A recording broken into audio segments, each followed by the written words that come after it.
नमस्कार। एक बार फिर से आप सभी का बहुत बहुत स्वागत है परीक्षा वर्ल्ड के इस यूट्यूब चैनल में।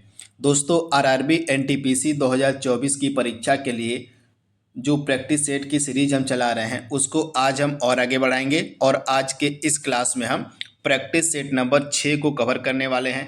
तो आइए वीडियो को स्टार्ट करते हैं और देख लेते हैं कि आज का हमारा जो प्रैक्टिस सेट नंबर 6 है इसमें हमने कौन कौन से बेहतरीन जीके, जीएस और करंट अफेयर्स के प्रश्नों को सम्मिलित किया हुआ है। आइए उसको देख लेते हैं। दोस्तों, यह जो प्रैक्टिस सेट की सीरीज है आपके आगामी एनटीपीसी की परीक्षा के लिए बहुत ही ज़्यादा महत्वपूर्ण है। तो इस सीरीज को आपको डेली बेसिस पर फॉलो करते रहना है। तो आइए वीडियो को स्टार्ट करते हैं। पहला प्रश्न आपके स्क्रीन पर दिया गया है, हाल ही में भारतीय कला महोत्सव का आयोजन कहाँ किया गया। ये करंट अफेयर्स का प्रश्न आपके है। तो प्रश्न बहुत ही ज़्यादा इम्पोर्टेंट है आपके लिए। तो हाल ही में आप याद रखिएगा, हाल ही में जो भारतीय कला महोत्सव है इसका जो आयोजन है यह हैदराबाद में किया गया। तो ये फैक्ट आपको याद रखना है, हैदराबाद में इसका आयोजन किया गया। तो ऑप्शन आपका यहाँ पे जो बी वाला है बिल्कुल सही हो जाएगा, आप इसे याद रखिएगा। तथा यह जो कार्यक्रम है भारतीय कला महोत्सव इसका जो उद्घाटन है 28 सितंबर को किया गया था। ये फैक्ट भी आप याद रखिए कहाँ पर, तो हैदराबाद में राष्ट्रपति निलयम, आप याद रखिएगा हैदराबाद में एक जगह है राष्ट्रपति निलयम, यहीं पर जो है इस कला महोत्सव का जो है उद्घाटन किया गया। किसके द्वारा, तो हमारी राष्ट्रपति द्रौपदी मुर्मू के द्वारा। तो आप इसे याद रखिएगा, इम्पॉर्टेंट यह प्रश्न आपके एग्जाम के लिए है। यह राष्ट्रपति निलयम है क्या, तो मैं आपको बता देता हूँ। हमारे जो राष्ट्रपति होते हैं उनके 3 आधिकारिक आवास होते हैं। तो आप याद रखिएगा, भारत के राष्ट्रपति के 3 आधिकारिक आवास होते हैं। इनमें से एक होता है आपका दिल्ली का राष्ट्रपति भवन, तो आप याद रखिएगा पहला हो गया आपका दिल्ली का राष्ट्रपति भवन। इसके अलावा एक शिमला में है, उसको हम क्या बोलते हैं, तो शिमला में एक आपका राष्ट्रपति हाउस है। और तीसरा आपका एक है राष्ट्रपति निलयम जो कि हैदराबाद में है। तो ये तीनों ही आपके राष्ट्रपति के आधिकारिक आवास हैं। तो ये फैक्ट आपको याद रखिएगा, यहाँ से प्रश्न आपके एग्जाम में पूछा जा सकता है। तो एक बार फिर से मैं आप सभी को बता दे रहा हूँ कि भारत के राष्ट्रपति का 3 आधिकारिक आवास होता है। ये कौन कौन सी 3 आधिकारिक आवास हैं, तो दिल्ली का एक राष्ट्रपति भवन हो गया, दूसरा आपका हो गया राष्ट्रपति हाउस जो कि शिमला में है, और तीसरा हो गया राष्ट्रपति निलयम जो कि हैदराबाद में है। तथा इसी राष्ट्रपति निलयम में ही जो है भारतीय कला महोत्सव का जो हाल ही में उद्घाटन है वह किया गया था 28 सितंबर को। तो ये सारे फैक्ट आपको याद रखने हैं। अगला प्रश्न आपके स्क्रीन पर है, किस देश को यूरोप का मरीज कहा जाता है। बेहतरीन प्रश्न है, यूरोप का मरीज किस देश को कहा जाता है। तो राइट आंसर क्या हो जाएगा, टर्की को। आप याद रखिएगा टर्की को जो है यूरोप का मरीज कहा जाता है। तो राइट आंसर क्या हो जाएगा, ऑप्शन डी। यहाँ पे अब इसका नाम जो है तुर्की हो गया है, तो अब इसे जो है टर्की को हम तुर्की के नाम से जानते हैं। तो इसी को जो है यूरोप का मरीज कहा जाता है। अगला प्रश्न है, हाल ही में वितरित 5वें राष्ट्रीय जल पुरस्कार 2023 में प्रथम पुरस्कार किस राज्य को मिला है, आपको बताना है। बेहतरीन प्रश्न है, करंट अफेयर्स का यह प्रश्न है। तो आप सभी को पता होगा हाल ही में जो है राष्ट्रीय जल पुरस्कार 2023 का वितरण किया गया था। तो इस राष्ट्रीय जल पुरस्कार में जो पहला पुरस्कार है वह मिला था उड़ीसा राज्य को, यानी कि ऑप्शन आपका ए वाला यहाँ पे बिल्कुल सही हो जाएगा। उड़ीसा राज्य को पहला पुरस्कार मिला था। वहीं दूसरा पुरस्कार मिला था उत्तर प्रदेश राज्य को, उत्तर प्रदेश का इसमें सेकेंड स्थान था। वहीं तीसरा स्थान था 2 राज्यों को दिया गया था संयुक्त रूप से, गुजरात और पुडुचेरी को। तो ये सारे फैक्ट आपको याद रखना है। हाल ही में 5वें राष्ट्रीय जल पुरस्कार की घोषणा की गई थी। तथा यह जो जल पुरस्कार है राष्ट्रपति द्रौपदी मुर्मू द्वारा प्रदान किए गए नई दिल्ली में। तो ये फैक्ट आप याद रखिएगा। तथा इसमें प्रथम पुरस्कार दिया गया उड़ीसा को, दूसरा पुरस्कार दिया गया उत्तर प्रदेश को, और तीसरा जो पुरस्कार है यह संयुक्त रूप से गुजरात और पुडुचेरी को दिया गया। तो ये सारे फैक्ट आपको याद रखने हैं। हाल ही में उमर अब्दुल्ला कहाँ के मुख्यमंत्री बने हैं। ये भी आपका करंट अफेयर्स का प्रश्न है। उमर अब्दुल्ला कहाँ के मुख्यमंत्री बने हैं? तो राइट आंसर क्या हो जाएगा? जम्मू कश्मीर के, यानी कि ऑप्शन आपका सी यहाँ पे सही हो जाएगा। अगला प्रश्न आपके स्क्रीन पर है, निम्नलिखित में से किसका उपनाम बा है? बा जो है किसका उपनाम है? बेहतरीन प्रश्न है। तो राइट आंसर क्या हो जाएगा? कस्तूरबा गांधी को जो है बा कहा जाता है। तो ऑप्शन आपका यहाँ पे ए जो है बिल्कुल सही हो जाएगा। इसके बारे में आपको याद रखना है। वहीं ऑप्शन बी आप देख पा रहे हैं, यहाँ पे दादा भाई नौरोजी को हम किस नाम से जानते हैं? इनका उपनाम क्या है? तो grand old man of India कहा जाता है दादा भाई नौरोजी को। वहीं सी राजगोपालाचारी को हम राजा जी के नाम से जानते हैं, राजा जी। आप याद रखिएगा, इनका उपनाम है राजा जी। तो ये फैक्ट भी आप याद रखिएगा। वहीं सरदार पटेल को हम लौह पुरुष के नाम से जानते हैं। तो ये सारे फैक्ट आपको याद रखने हैं। अगला प्रश्न है, भारत का बिस्मार्क किसे कहा जाता है? बेहतरीन प्रश्न है। भारत का बिस्मार्क किसे कहा जाता है? तो राइट आंसर क्या हो जाएगा? सरदार वल्लभ भाई पटेल को। ऑप्शन आपका यहाँ पे जो बी वाला है बिल्कुल सही हो जाएगा। 100% यहाँ पे सही आंसर हो जाएगा आपका।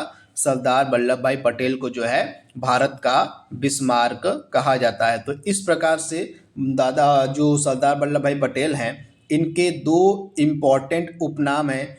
एक तो इनको लौह पुरुष कहा जाता है और दूसरा इनको जो है भारत का बिस्मार्क कहा जाता है। तो ये फैक्ट आपको याद रखना है।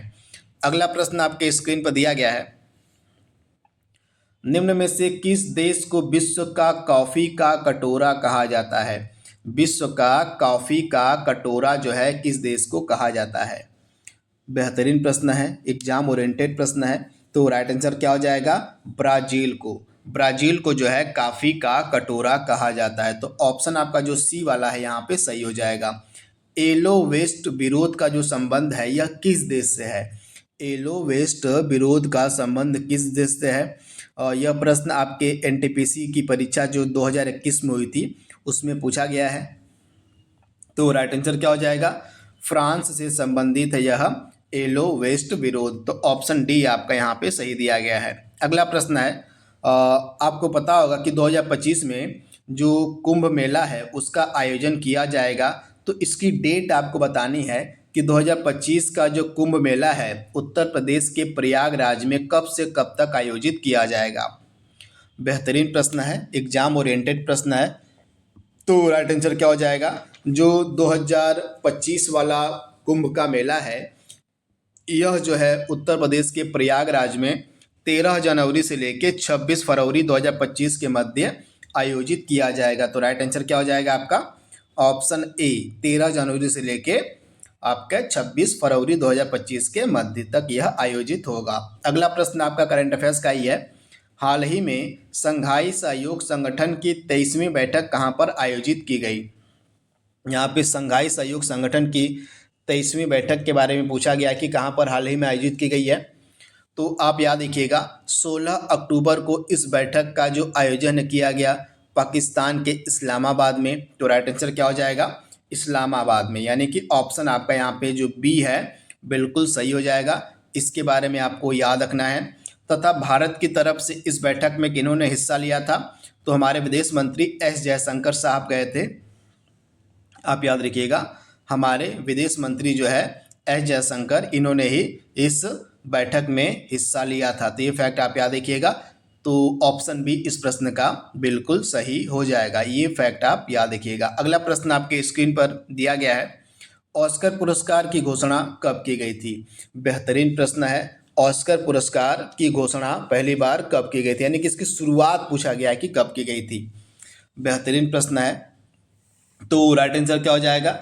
ऑस्कर पुरस्कार जो है इनकी शुरुआत जो है 1929 में, यानी कि ऑप्शन आपका डी यहाँ पे जो दिया गया है बिल्कुल सही हो जाएगा। आप इसे याद रखिएगा 1929 में। वर्ल्ड बैडमिंटन फेडरेशन का मुख्यालय पूछा गया है कि कहाँ पर है? आपको बताना है कि जो वर्ल्ड बैडमिंटन फेडरेशन है इसका मुख्यालय किस देश में है। बेहतरीन प्रश्न है। तो राइट आंसर क्या हो जाएगा? आप याद रखिएगा मलेशिया के कुआलालंपुर में है। ऑप्शन आपका यहाँ पे सी जो है बिल्कुल सही हो जाएगा, मलेशिया के कुआलालंपुर में जो है बैडमिंटन वर्ल्ड फेडरेशन जो है, यानी कि इसका हेडक्वार्टर जो है यहीं पे आपको देखने को मिलेगा। तो ऑप्शन सी आपका यहाँ पे सही हो जाएगा। अगला प्रश्न आपके स्क्रीन पर है, वर्ल्ड वेटलैंड डे, जिसको हिंदी में हम विश्व आर्द्रभूमि दिवस कहते हैं, प्रतिवर्ष कब मनाया जाता है? बेहतरीन प्रश्न है। तो राइट आंसर क्या हो जाएगा? 2 फरवरी। ऑप्शन आपका यहाँ पे जो बी है बिल्कुल सही हो जाएगा। प्रतिवर्ष 2 फरवरी का जो दिन होता है इसको हम विश्व आर्द्रभूमि दिवस के रूप में मनाते हैं। वहीं विश्व ओजोन डे यानी कि विश्व ओजोन दिवस जो है आपका 16 सितंबर को होता है, तो इसे भी आप याद कर लीजिएगा। विश्व ओजोन दिवस आपका 16 सितंबर को होता है। 29 अगस्त को क्या होता है? तो 29 अगस्त को आपका होता है राष्ट्रीय खेल दिवस, तो इसे भी आप याद कर लीजिएगा। 29 अगस्त को राष्ट्रीय खेल दिवस होता है। तो ये सारे फैक्ट आपको याद रखने हैं। पवनों का देश किसे कहा जाता है? इंपॉर्टेंट प्रश्न है। पवनों का देश किसे कहा जाता है? तो राइट आंसर क्या हो जाएगा? डेनमार्क को। ऑप्शन आपका यहाँ पे दिया गया है बी वाला, बिल्कुल सही हो जाएगा। डेनमार्क जो देश है इसको पवनों का देश कहा जाता है, तो आप याद रखिएगा। दोस्तों इस प्रैक्टिस सेट को आपको ईमानदारी पूर्वक लगाना है और लास्ट में कमेंट बॉक्स में आप सभी लोगों को बताना है कि आपने इन 40 प्रश्नों में से कितना सही किया है। अपना स्कोर आप कमेंट बॉक्स में ज़रूर बताइएगा।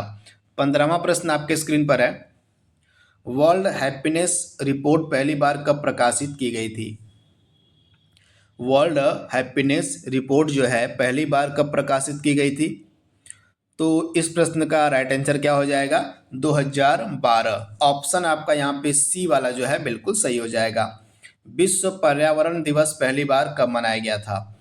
बेहतरीन प्रश्न है। वर्ल्ड इन्वायरमेंट डे की बात होती है जो प्रतिवर्ष 5 जून को मनाया जाता है। तो पूछा क्या गया है कि पहली बार यह कब मनाया गया था? तो आप याद रखिएगा इसकी जो घोषणा है की गई थी 1972 में, कि 1972 में यह घोषणा की गई कि प्रतिवर्ष 5 जून को जो है विश्व पर्यावरण दिवस मनाया जाएगा, लेकिन पहली बार यह मनाया गया 5 जून 1973 को। तो राइट आंसर क्या हो जाएगा? ऑप्शन आपका बी यहाँ पे बिल्कुल सही हो जाएगा। 5 जून 1973 को पहली बार वर्ल्ड इन्वायरमेंट डे यानी कि विश्व पर्यावरण दिवस मनाया गया था। अगला प्रश्न है, किस देश की संसद को डाइट कहा जाता है? बेहतरीन प्रश्न है। आपको बताना है कि वह कौन सी देश की संसद है जिसको डाइट कहा जाता है। तो राइट आंसर क्या हो जाएगा? जापान की संसद को। आप याद रखिएगा जापान की जो संसद है उसको डाइट कहा जाता है। शुद्ध रूप से इसका नाम है डायट बोलते हैं इसको। शुद्ध रूप से इसको हम बोलते हैं डायट। तो यह किस देश की संसद है? तो यह है आपके जापान की संसद। वहीं इजराइल की संसद को हम नेसेट कहते हैं। ये फैक्ट भी आप याद कर लीजिए। इजराइल की संसद को नेसेट कहा जाता है। और जर्मनी की संसद को हम बुंडेसटैग कहते हैं। तो इसे भी आप याद कर लीजिएगा। जो जर्मनी की संसद है उसको हम बुंडेसटैग कह के नाम से जानते हैं। वहीं मलेशिया की संसद को हम क्या कहते हैं? तो जो मलेशिया की संसद है यहाँ पे हो जाएगी पार्लियामेंट। तो मलेशिया की संसद को पार्लियामेंट ही कहते हैं। तो ये सारे फैक्ट आपको याद रखना है। एक हॉर्स पावर का मान कितना होता है? एक हॉर्स पावर का मान यहाँ पे पूछा गया है कि कितना होता है। तो राइट आंसर क्या हो जाएगा? 746 वाट होते हैं एक हॉर्स पावर में। ऑप्शन आपका सी यहाँ पे सही दिया गया है। अगला प्रश्न है, भारत चीन युद्ध कब लड़ा गया था? भारत और चीन के मध्य जो युद्ध हुआ था यह कब हुआ था? तो राइट आंसर क्या हो जाएगा? भारत चीन का जो युद्ध है यह हुआ था 1962 में, यानी कि ऑप्शन आपका बी यहाँ पे बिल्कुल सही हो जाएगा। अगला प्रश्न आपके स्क्रीन पर है, ब्रेक्जिट पर जो जनमत संग्रह था यह कब हुआ था? ब्रेक्जिट पर जनमत संग्रह कब हुआ था? बेहतरीन प्रश्न है। आपसे एग्जाम में यहाँ से प्रश्न पूछा जा सकता है। तो ब्रेक्जिट पर जो जनमत संग्रह था यह हुआ था जून 2016 में। तो आप इसे याद रखिएगा, जून 2016 में ब्रेक्जिट पर जनमत संग्रह हुआ था। तो ऑप्शन आपका यहाँ पे जो बी वाला दिया गया है बिल्कुल सही हो जाएगा, जून 2016 में। तो ये फैक्ट आप याद रखिएगा। यह भी आरआरबी एनटीपीसी 2021 की परीक्षा में पूछा गया प्रश्न है। तो ये सारे प्रश्न बहुत ही ज़्यादा इम्पॉर्टेंट है आपके आगामी एनटीपीसी की परीक्षा के लिए। अगला प्रश्न आपके स्क्रीन पर है, भारत में पहली बार जो नियमित जनगणना है यह कब शुरू हुई थी? भारत की पहली जो नियमित जनगणना है यह कब शुरू हुई थी? तो राइट आंसर क्या हो जाएगा? राइट आंसर हो जाएगा 1881 में। ऑप्शन आपका यहाँ पे ए जो है, ऑप्शन बी आपका बिल्कुल सही हो जाएगा। 1881 में भारत की जो नियमित जनगणना थी यह शुरू हुई थी। और इस समय भारत का वायसराय कौन था? तो रिपन था। आप याद देखिएगा, इस समय रिपन जो वायसराय था वह हुआ करता था। तो इसी के कार्यकाल में ही भारत में नियमित जनगणना की शुरुआत हुई थी 1881 में। गीता रहस्य पुस्तक के लेखक कौन है? गीता रहस्य पुस्तक के लेखक के बारे में यहाँ पे पूछा गया है। तो बाल गंगाधर तिलक, इन्हीं के द्वारा यह फेमस पुस्तक लिखी गई है। तो ऑप्शन आपका जो ए वाला है बिल्कुल सही हो जाएगा, बाल गंगाधर तिलक। अगला प्रश्न आपके स्क्रीन पर है, विश्व ओजोन दिवस कब मनाया जाता है? विश्व ओजोन दिवस कब मनाया जाता है? तो बेहतरीन प्रश्न है। इस प्रश्न का राइट आंसर क्या हो जाएगा? 16 सितंबर। ये डेट आप याद रखिएगा, 16 सितंबर की इम्पॉर्टेंट है क्योंकि यह प्रतिवर्ष वर्ल्ड ओजोन डे के रूप में इसको मनाया जाता है। अगला प्रश्न है, भारत में प्रतिवर्ष संविधान दिवस कब मनाया जाता है? तो आप याद रखिएगा, भारत में प्रतिवर्ष जो 26 नवंबर का दिन होता है इसको हम भारत में संविधान दिवस के रूप में सेलिब्रेट करते हैं, मनाते हैं। और आज है आपका 26 नवंबर का दिन। तो आज का जो दिन हमारा है यह संविधान दिवस के रूप में मनाया जा रहा है। तो ये फैक्ट आपको याद रखना है। अगला प्रश्न आपके स्क्रीन पर है, गूगल की स्थापना किस वर्ष में की गई थी? गूगल की स्थापना का वर्ष पूछा गया है यहाँ पे। तो राइट आंसर क्या हो जाएगा? 4 सितंबर 1998। ऑप्शन आपका यहाँ पे बी वाला जो है बिल्कुल सही हो जाएगा। 4 सितंबर 1998 को गूगल की स्थापना की गई थी। यहाँ पे डेनमार्क की राजधानी पूछी गई है कि क्या है? डेनमार्क की राजधानी क्या है? तो राइट आंसर क्या हो जाएगा? कोपेनहेगन। आप याद देखिए, कोपेनहेगन जो है यह डेनमार्क की राजधानी है। तो इसके बारे में आप याद देखिएगा, ऑप्शन आपका यहाँ पे जो सी वाला है बिल्कुल सही हो जाएगा। वहीं हेलसिंकी किसकी राजधानी है? फिनलैंड की राजधानी है।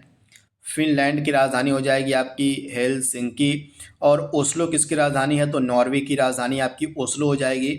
और बाकू किसकी राजधानी है? तो अजरबैजान की राजधानी है बाकू। तो ये सारे फैक्ट आप याद रखिएगा।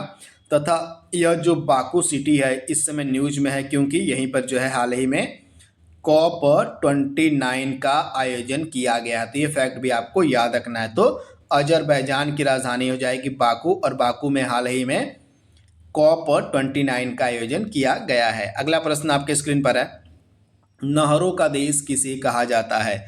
नहरों का देश। तो राइट आंसर क्या हो जाएगा? नहरों का देश कहा जाता है आपका किसको? तो पाकिस्तान को। ऑप्शन आपका ए वाला यहाँ पे बिल्कुल सही हो जाएगा, पाकिस्तान। अगला प्रश्न है, निम्न में से कौन सा शहर पिंक सिटी के नाम से यानी कि गुलाबी शहर के नाम से जाना जाता है? तो गुलाबी शहर के नाम से हम किसको जानते हैं? तो आप याद रखिएगा, जयपुर। राजस्थान की राजधानी जो जयपुर है इसको हम पिंक सिटी के नाम से यानी कि गुलाबी शहर के नाम से जानते हैं।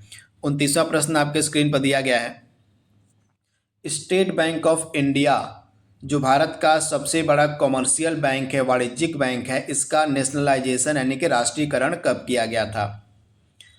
तो आप लोग याद रखिएगा, स्टेट बैंक ऑफ इंडिया का जो राष्ट्रीयकरण है यह 1955 में किया गया था। ये फैक्ट आप सभी को याद रखना है। 1955 में स्टेट बैंक ऑफ इंडिया का राष्ट्रीयकरण किया गया था। निम्न में से कौन भारत के पहले मुख्य न्यायाधीश थे? भारत के पहले मुख्य न्यायाधीश के बारे में पूछा गया कि कौन थे। तो राइट आंसर क्या हो जाएगा आपका? हीरालाल जे कानिया। तो इनके बारे में आप याद रखिएगा, हीरालाल जे कानिया जो थे ये भारत के पहले मुख्य न्यायाधीश थे।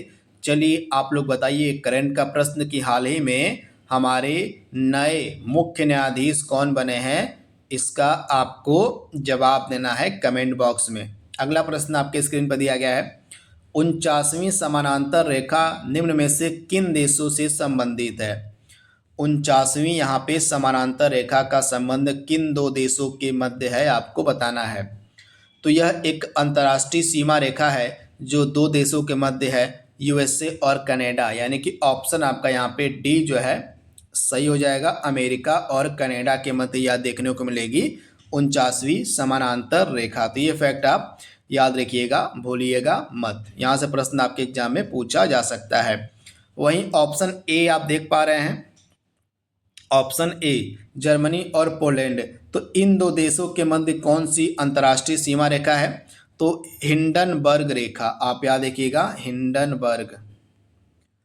हिंडनबर्ग जो अंतर्राष्ट्रीय सीमा रेखा है, यह जो है मिलेगी आपको कहाँ, किन दो देशों के मध्य? तो जर्मनी और पोलैंड के मध्य। वहीं जर्मनी और फ्रांस के मध्य मैगीनाट रेखा मिलेगी। जर्मनी और फ्रांस के मध्य अंतर्राष्ट्रीय सीमा रेखा कौन सी है? तो मैगीनाट सीमा रेखा जो है यह जर्मनी और फ्रांस के मध्य है। वहीं उत्तरी कोरिया और दक्षिणी कोरिया के मध्य कौन सी अंतर्राष्ट्रीय सीमा रेखा है? तो 38वीं समानांतर रेखा, आप याद रखिएगा 38वीं जो समानांतर रेखा है यह उत्तर कोरिया और दक्षिण कोरिया के मध्य है। तो ये सारे फैक्ट आप याद रखिएगा। अगला प्रश्न है, दूध में कौन सा अम्ल पाया जाता है? दूध में कौन सा अम्ल पाया जाता है? तो राइट आंसर क्या हो जाएगा? दूध में आपका लैक्टिक अम्ल पाया जाता है। तो आप इसे याद रखिएगा लैक्टिक अम्ल, यानी कि ऑप्शन आपका यहाँ पे जो सी वाला है बिल्कुल सही हो जाएगा। अगला प्रश्न आपके स्क्रीन पर है, तुलसीदास ने रामचरितमानस की जो रचना है किस भाषा में, किस लैंग्वेज में की थी? तुलसीदास के द्वारा रामचरितमानस की जो रचना है किस लैंग्वेज में की गई थी? तो राइट आंसर क्या हो जाएगा? अवधी, यानी कि ऑप्शन आपका बी यहाँ पे सही हो जाएगा। अगला प्रश्न आपके स्क्रीन पर है, किस माध्यम में प्रकाश की चाल सर्वाधिक होती है? प्रकाश की चाल सर्वाधिक किस माध्यम में होती है? तो राइट आंसर क्या हो जाएगा? निर्वात में, यानी कि ऑप्शन आपका जो सी है बिल्कुल सही हो जाएगा। अगला प्रश्न आपके स्क्रीन पर है, भारतीय संविधान की जो 11वीं अनुसूची है इसमें कितने विषय दिए गए हैं? आपसे पूछा गया है कि 49 जो 11वीं समानांतर रेखा है इसमें कुल कितने सब्जेक्ट्स हैं, कुल कितने विषय हैं? इंपॉर्टेंट प्रश्न है। तो राइट आंसर क्या हो जाएगा? जो 11वीं हमारी अनुसूची है इसमें आपको देखने को मिलेंगे कुल 18 सब्जेक्ट्स, यानी कि 18 विषय। तो राइट आंसर क्या हो जाएगा? ऑप्शन सॉरी यहाँ पे 29 विषय हो जाएंगे। ऑप्शन ए वाला यहाँ पे सही हो जाएगा, sorry for the mistake. Option A आपका 11वीं अनुसूची में आपका 29 विषय हैं। वहीं 18 विषय आपके किस अनुसूची में है? तो आपके हो जाएंगे 12वीं अनुसूची में। आप याद देखिएगा हमारे संविधान की जो 12वीं अनुसूची है इसमें आपको 18 सब्जेक्ट्स यानी कि 18 विषय देखने को मिलेंगे। वहीं 11वीं अनुसूची में आपके 29 सब्जेक्ट हैं, 29 विषय हैं। तो ये फैक्ट आप याद देखिएगा। तथा हमारे संविधान की जो 11वीं अनुसूची है इसको जो है 73वें संविधान संशोधन अधिनियम द्वारा जोड़ा गया था। वहीं 12वीं अनुसूची को 74वें संविधान संशोधन अधिनियम द्वारा जोड़ा गया था। स्टैच्यू ऑफ वननेस का निर्माण निम्न में से किस राज्य में किया गया था? स्टैच्यू ऑफ वननेस का जो निर्माण है किस राज्य में किया गया है? तो यह आदि गुरु शंकराचार्य की मूर्ति है जिसको हम स्टैच्यू ऑफ वननेस के नाम से जानते हैं। तो इसका निर्माण किया गया है मध्य प्रदेश में, यानी कि ऑप्शन आपका डी यहाँ पे सही हो जाएगा, मध्य प्रदेश में। अगला प्रश्न है, संविधान सभा ने प्रस्तावना को कब स्वीकार किया था? संविधान सभा के द्वारा प्रस्तावना को कब स्वीकार किया गया था? आपसे पूछा गया है। बेहतरीन प्रश्न है। प्रस्तावना दोस्तों एक ऐसा टॉपिक है जहाँ से प्रत्येक प्रकार की परीक्षाओं में प्रश्न पूछे जाते हैं। तो आप लोग याद रखिएगा जो प्रस्तावना है इसको कब स्वीकार किया गया था? 22 जनवरी 1947 को। हमारी जो संविधान सभा है इसके द्वारा 22 जनवरी 1947 को प्रस्तावना को स्वीकार किया गया था। तो ऑप्शन आपका जो ए है बिल्कुल सॉरी यहाँ पे ऑप्शन आपका बी जो है बिल्कुल सही हो जाएगा। 22 जनवरी 1947 को इसको स्वीकार किया गया था। वहीं इसको जो है संविधान सभा के सामने पेश किसने किया था? जवाहरलाल नेहरू ने 13 दिसंबर 1946 को जो है संविधान सभा के समक्ष जो हमारा उद्देश्य प्रस्ताव था उसको पेश किया था तथा आगे चलकर इसी को जो है प्रस्तावना बना दिया गया। तो हमारी जो संविधान सभा है उसने प्रस्तावना को 22 जनवरी 1947 को स्वीकार किया था। दोनों ही फैक्ट आपको याद रखना है। एक बार फिर से मैं आपको रिपीट करके बता दे रहा हूँ कि जो जवाहरलाल नेहरू हमारे देश के पहले प्रधानमंत्री थे, इन्होंने 13 दिसंबर 1946 को प्रस्तावना को जो है संविधान सभा के सामने प्रस्तुत किया था तथा संविधान सभा ने इसको 22 जनवरी 1947 को स्वीकार कर लिया था। असहयोग आंदोलन को स्थगित कब किया गया था, आपसे पूछा गया है। जो असहयोग आंदोलन था इसको स्थगित कब किया गया था? तो राइट आंसर क्या हो जाएगा आपका 12 फरवरी 1922 को। ऑप्शन आपका बी यहाँ पे बिल्कुल सही हो जाएगा। 12 फरवरी 1922 को जो असहयोग आंदोलन चल रहा था उसको जो है स्थगित यानी कि बंद कर दिया गया था महात्मा गांधी जी के द्वारा। तो आप इसे याद रखिएगा। तब यह असहयोग आंदोलन स्टार्ट कब हुआ था ये भी डेट आप याद कर लीजिएगा। असहयोग आंदोलन आपका शुरू हुआ था 1 अगस्त 1920 को तथा यह चल रहा था, लेकिन बीच में इसके एक इम्पॉर्टेंट घटनाक्रम हो जाता है। एक घटना घटित होती है जिसको हम चौरी चौरा कांड के नाम से जानते हैं।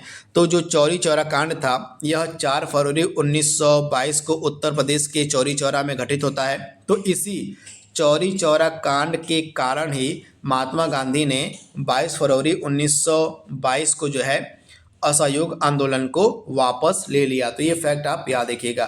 तथा किस जगह पर थे महात्मा गांधी जब इन्होंने असहयोग आंदोलन को वापस लिया था? तो बारदोली में, गुजरात में एक जगह पड़ती है बारदोली, यहीं से जो है असहयोग आंदोलन को वापस ले लिया गया था महात्मा गांधी के द्वारा। तो ये फैक्ट आपको याद रखना है। अगला प्रश्न आपके स्क्रीन पर है, कौन सी अनुसूची में भाषाओं को रखा गया है? कौन सी अनुसूची में भाषाओं को रखा गया है आपसे पूछा गया है। तो आप याद रखिएगा हमारे भारतीय संविधान की जो 8वीं अनुसूची है इसमें भाषाओं को रखा गया। तो ये फैक्ट आप याद रखिएगा 8वीं अनुसूची। ऑप्शन आपका यहाँ पे जो सी वाला है बिल्कुल सही हो जाएगा। आज के सेशन का लास्ट प्रश्न आपके स्क्रीन पर है, बांदीपुर राष्ट्रीय उद्यान किस राज्य में स्थित है? बांदीपुर राष्ट्रीय उद्यान के बारे में यहाँ पे पूछा गया है कि इसकी लोकेशन किस राज्य में है। तो इस प्रश्न का राइट आंसर क्या हो जाएगा?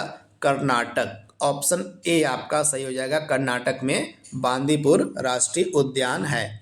तो इस प्रकार से आज का हमारा जो जीके जीएस और करंट अफेयर्स का प्रैक्टिस सेट था इसको हमने कंप्लीट कर लिया है। आई होप यह सीरीज आप एंजॉय कर रहे होंगे। तो आज के लिए बस इतना ही। Thank you, thanks for watching, thank you.